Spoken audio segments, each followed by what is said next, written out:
Brain lip किस प्रकार के छात्रों की शिक्षा के लिए सहायक होती है? ब्रेन लिप किस प्रकार के छात्रों की शिक्षा के लिए सहायक होती है? तो जो ब्रेन लिप है वो दृष्टिबाधित जो छात्र होते हैं उनके लिए सहायक होती है। दृष्टिबाधित मतलब जिनकी आई में प्रॉब्लम होती है, आँख में प्रॉब्लम होती है, उसके लिए ब्रेन लिप सहायक होती है। लुई ब्रेन ने ब्रेन लिप का प्रयोग किया था। ये उभरे हुए अक्षर होते हैं लकड़ी या किसी अन्य वस्तुओं के, इसी को ब्रेन लिप कहते हैं। मनोग्रंथियों का निर्माण क्यों होता है? मनोग्रंथियों का निर्माण क्यों होता है? तो निरंतर बनी रहने वाली कुंठाओं और हताशाओं के परिणाम स्वरूप होता है। जब निरंतर कोई व्यक्ति की कुंठाएं बनी रहती है, हताशा बनी रहती है, तो इसके परिणाम स्वरूप मनोग्रंथियों का निर्माण होता है। एडमंड फ्रायड द्वारा विश्लेषित मानव मन को नियंत्रित करने वाली 3 शक्तियों के नाम बताइए। तो फ्रायड द्वारा विश्लेषित मानव मन को नियंत्रित करने वाली 3 शक्तियों के नाम हैं ईड है, अहम है, परम अहम है। ईड है, अहम है, परम अहम है। ईड, अहम, परम अहम है। मनोविश्लेषणात्मक विधि का जनक कौन है?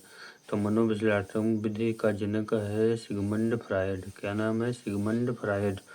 मनोविश्लेषणात्मक विधि का जनक है एडमंड फ्रायड। सिगमंड फ्रायड है। मानसिक स्वास्थ्य विज्ञान का कोई एक कार्य लिखिए। तो मानसिक स्वास्थ्य विज्ञान का कोई एक कार्य तो मनोवैज्ञानिक समस्याओं की पहचान व समाधान करना। सिगमंड फ्रायड द्वारा विश्लेषित मानव मन को नियंत्रित करने वाली 3 शक्तियों के नाम। तो उन 3 शक्तियाँ कौन सी हैं? ईड है, अहम है, परम अहम है। ईड है, अहम है, परम अहम है। मनोविश्लेषणात्मक विधि का जनक कौन है? तो मनोविश्लेषणात्मक विधि का जनक सिगमंड फ्रायड है। कौन है? तो सिगमंड फ्रायड है। मानसिक स्वास्थ्य विज्ञान का कोई एक कार्य लिखिए। तो मानसिक स्वास्थ्य विज्ञान का कोई एक कार्य बताना है। तो मानसिक स्वास्थ्य विज्ञान मनोविज्ञान समस्याओं की पहचान और समाधान करना है। मनोविज्ञान की समस्याओं की पहचान और समाधान करना है। मानसिक स्वास्थ्य विज्ञान की एक उत्तम परिभाषा दीजिए। तो मानसिक स्वास्थ्य विज्ञान की एक परिभाषा बताना है। तो हेडफील्ड परिभाषा की हेडफील्ड साधारण शब्दों में हम कह सकते हैं कि मानसिक स्वास्थ्य संपूर्ण व्यक्तित्व का पूर्ण सामंजस्य के साथ कार्य करना। मानसिक स्वास्थ्य संपूर्ण व्यक्तित्व का पूर्ण सामंजस्य के साथ कार्य करना ही मानसिक स्वास्थ्य कहलाता है। साधारण शब्दों में कह सकते हैं कि मानसिक स्वास्थ्य संपूर्ण व्यक्तित्व, जो हमारी पर्सनालिटी है, वो संपूर्ण पर्सनालिटी का पूर्ण सामंजस्य के साथ कार्य करना ही क्या कहलाता है? मानसिक स्वास्थ्य कहलाता है। मानसिक स्वास्थ्य को प्रभावित करने वाला प्रमुख कारक कौन सा है? तो मानसिक स्वास्थ्य को प्रभावित करने वाला जो प्रमुख कारक है वो जीवन में सामंजस्य होना है। सामंजस्य होना है। किन्हीं 2 मानसिक विकारों को लिखिए। कोई 2 मानसिक विकार हैं, उनके नाम लिखना है। तो ऑटिज्म एक मानसिक विचार है। एक है अभिघातजन्य तनाव विकार है और ऑटिज्म है और अभिघातजन्य तनाव विकार है। मानसिक स्वास्थ्य विज्ञान से आप क्या समझते हैं? तो मानसिक स्वास्थ्य विज्ञान तो मन, मस्तिष्क, व्यवहार से संबंधित समस्याओं का अध्ययन विषय है। मन हो गया, मस्तिष्क हो गया तथा व्यवहार हो गया। तो मन, मस्तिष्क, व्यवहार से संबंधित समस्याओं का अध्ययन विषय है। व्यक्तित्व के किस सिद्धांत में ईड है, ईगो है, सुपर ईगो का प्रमुख स्थान है? तो व्यक्तित्व का कौन सा ऐसी थ्योरी है, सिद्धांत है, प्रिंसिपल है जिसमें ईड है, ईगो है, सुपर ईगो है का प्रमुख स्थान है? वो है मनोविश्लेषणात्मक सिद्धांत है। इदम अहम परा अहम का विचार किसने दिया है? तो इदम अहम परा अहम का विचार किसने दिया है? सिगमंड फ्रायड ने दिया है। किसने दिया है? तो सिगमंड फ्रायड। इदम अहम परा अहम का विचार किसने दिया है? तो सिगमंड फ्रायड ने दिया है। आर्मी बीटा परीक्षण बुद्धि परीक्षण के किस प्रकार में शामिल है? तो आर्मी बीटा परीक्षण बुद्धि परीक्षण के किस प्रकार में शामिल है? तो अशाब्दिक बुद्धि परीक्षण। तो आर्मी बीटा परीक्षण किस प्रकार के बुद्धि परीक्षण में शामिल है? तो अशाब्दिक बुद्धि परीक्षण में शामिल है। अशाब्दिक बुद्धि परीक्षण में शामिल है। सामाजिकता के आधार पर व्यक्तित्व के प्रकार का उल्लेख कीजिए। तो सामाजिकता के आधार पर व्यक्तित्व के प्रकार अंतर्मुखी, बहिर्मुखी, उभयमुखी। युंग ने 3 प्रकार में बांटा है। अंतर्मुखी, बहिर्मुखी तथा उभयमुखी। अंतर्मुखी तथा बहिर्मुखी तथा उभयमुखी। किस प्रकार के व्यक्ति में आत्मविश्वास की दृढ़ता की भावना और पर्याप्त सहनशीलता होती है? तो वो है बहिर्मुखी व्यक्ति। किस प्रकार के मनुष्य में ऐसा कौन सा मनुष्य है जो व्यक्तित्व में आत्मविश्वास की दृढ़ भावना और पर्याप्त सहनशीलता होती है? वो बहिर्मुखी व्यक्तित्व है। कौन है? तो बहिर्मुखी व्यक्तित्व है। नौकरियों में चयन के लिए व्यक्तित्व के मूल्यांकन के लिए मुख्य रूप से किस विधि का प्रयोग किया जाता है? तो नौकरी में चयन के लिए किस व्यक्तित्व के मापन के लिए किस विधि का प्रयोग करते हैं? वो साक्षात्कार विधि। कौन सी विधि? साक्षात्कार विधि। बाल संप्रत्यय परीक्षण का संबंध किस परीक्षण से है? तो बाल संप्रत्यय परीक्षण का संबंध किससे है? तो व्यक्तित्व परीक्षण से। व्यक्तित्व परीक्षण से है। प्रासंगिक अंतर्बोध परीक्षण। प्रासंगिक अंतर्बोध परीक्षण TAT का संबंध किस परीक्षण से है? तो प्रासंगिक अंतर्बोध परीक्षण TAT का संबंध किससे है? तो व्यक्तित्व परीक्षण से है। पर्सनालिटी टेस्ट से है। विषयगत मन परीक्षण। विषयगत मन परीक्षण व्यक्तित्व परीक्षण की किस विषय से संबंधित है? तो प्रेक्षण विषय संबंधित। किस विषय संबंधित है? तो प्रेक्षण विषय संबंधित है। व्यक्तित्व मापन में प्रासंगिक अंतर्बोध परीक्षण का निर्णय किसने किया है? तो व्यक्तित्व मापन के प्रासंगिक अंतर्बोध परीक्षण का निर्माण किसने किया है? तो हेनरी ए मरे, क्रिस्टीन मॉर्गन। हेनरी ए मरे तथा क्रिस्टीन मॉर्गन ने किया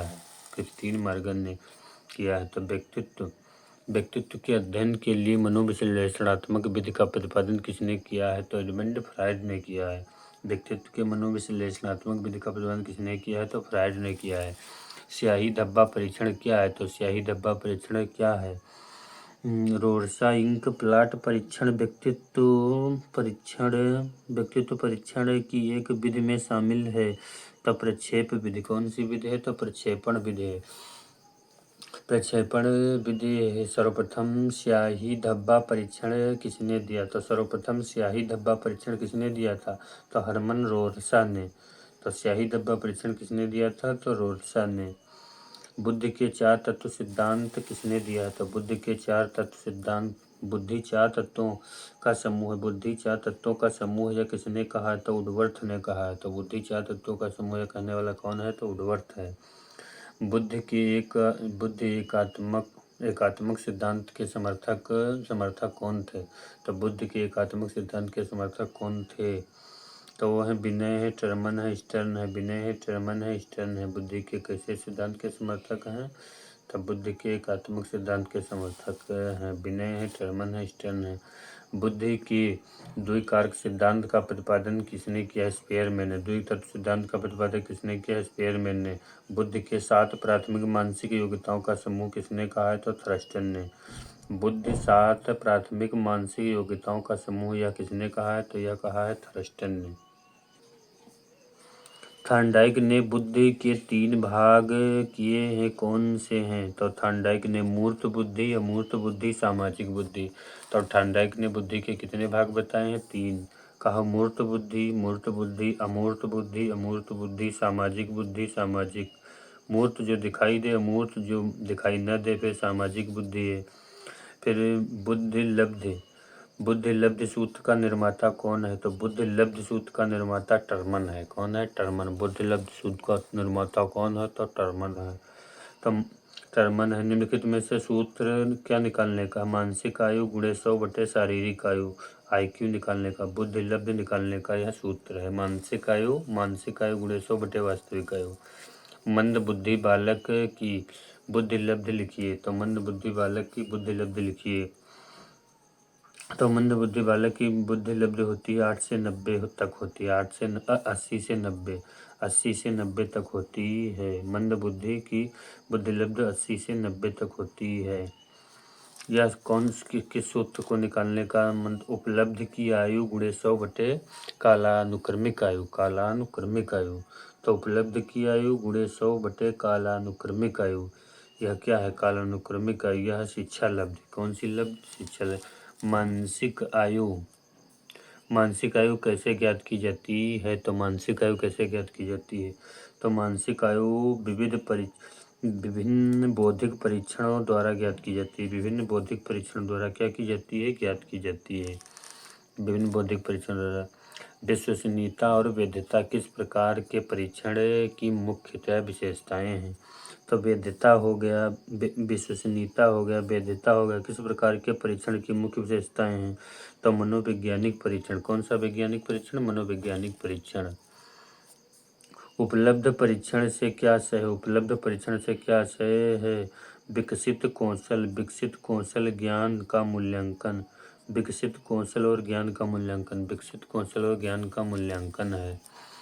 उपलब्धि परीक्षण का एक लाभ बताइए। तो उपलब्धि परीक्षण का एक लाभ क्या है? तो सीखने की प्रगति का मूल्यांकन। उपलब्ध परीक्षण का लाभ क्या है? सीखने की प्रगति का मूल्यांकन। निबंधात्मक परीक्षण से आप क्या समझते हैं? निबंधात्मक परीक्षण किसी विषय के विस्तार से लिखने की क्षमता का परीक्षण। क्या कहलाता? निबंधात्मक परीक्षण कहलाता है। किस परीक्षण प्रणाली में विद्यार्थियों प्रश्न का उत्तर निबंध के रूप में देते हैं? वो निबंधात्मक परीक्षा। इसमें बड़े बड़े प्रश्न लिखे जाते हैं, लॉन्ग आंसर। किस प्रकार के प्रश्नों हेतु विस्तृत उत्तर प्रश्न लिखे जाते हैं?